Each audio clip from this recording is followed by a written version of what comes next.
Hello, welcome back to my channel Watchlist by Miss C. Those who are new, this channel is all about murder, mystery, true crime, historical events, some celebrity gossip, and much, much more. Sharon Kinne was born on November 30th, 1939 as Sharon Elizabeth Hall in Independence, Missouri. She always wanted to escape her small town and always dreamed big. And so when she was 16-year-old, she met 22-year-old James Kinne, who was a student from Brigham Young University, and she thought she found an opportunity to leave this small town. So Sharon and James Kinne married and Sharon converted to Mormonism. She then gave birth to their daughter in 1957. Both as a housewife and now 20-year-old Sharon started spending a lot of money in her shopping sprees. James worked night shift as an electrical engineer and he was always busy with work and making money. So Sharon started an affair with her high school friend John Boldes. By March 1960, facing debt and suspecting his wife's infidelities, James wanted out. He wanted a divorce, but his devout Mormon family motivated him to try to make things work out in the marriage.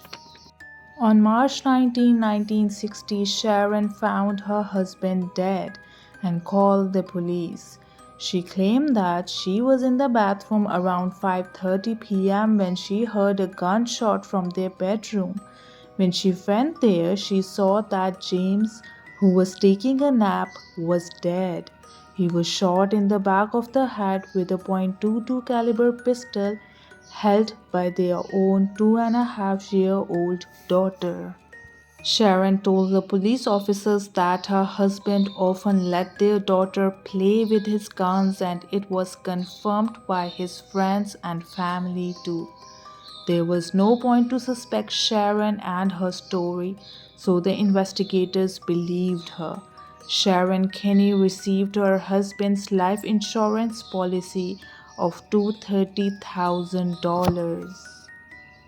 From this new money, Sharon bought a Ford Thunderbird from a married car salesman named Walter Jones on April 18, 1960.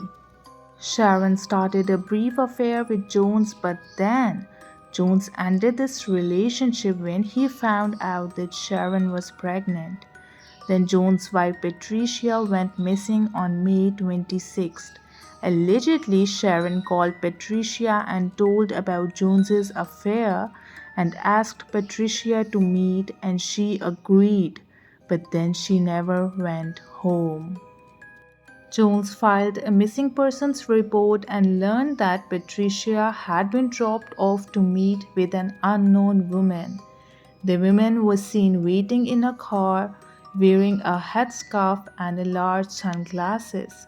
Jones knew she must be Sharon, and so he confronted her, and she admitted that she called and met Patricia, but nothing else.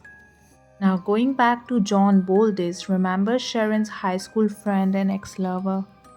So Sharon went out with John Boldes and they ended up in Lover's Lane. And that's when Sharon saw something and asked John to go and check what was there. John casually went and saw Patricia's body in the grass. Sharon asked John to call the police but forbade him to tell them that she, Sharon, was with him.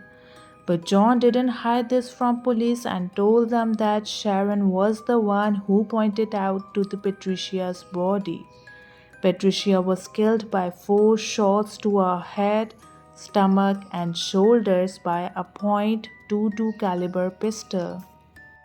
So now there were 3 suspects in Patricia's murder: Sharon, Patricia's husband Jones, and Sharon's boyfriend John Boldes. Both Jones and John Boldis told police that they had dated Sharon and passed the polygraph test. Investigators knew Sharon was the last person to see Patricia alive. And so on May 31, they arrested her for Patricia and also for her husband James's murder too. Sharon's trials postponed because she gave birth to another daughter on January 16, 1961. A man who worked with Sharon admitted that he purchased a .22 caliber pistol for Sharon, but the police couldn't find it.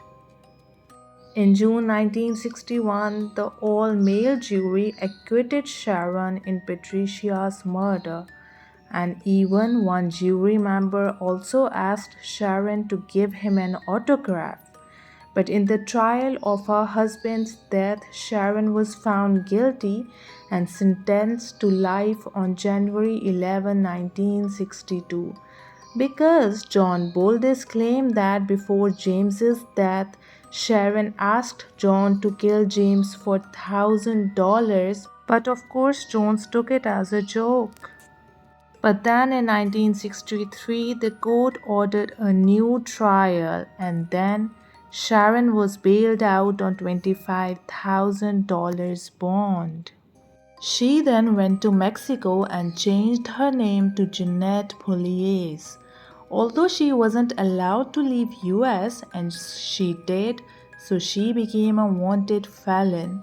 On September 18, 1964 in Mexico, Sharon went to a bar and there she met Francisco Ordonez and went with him in his motel.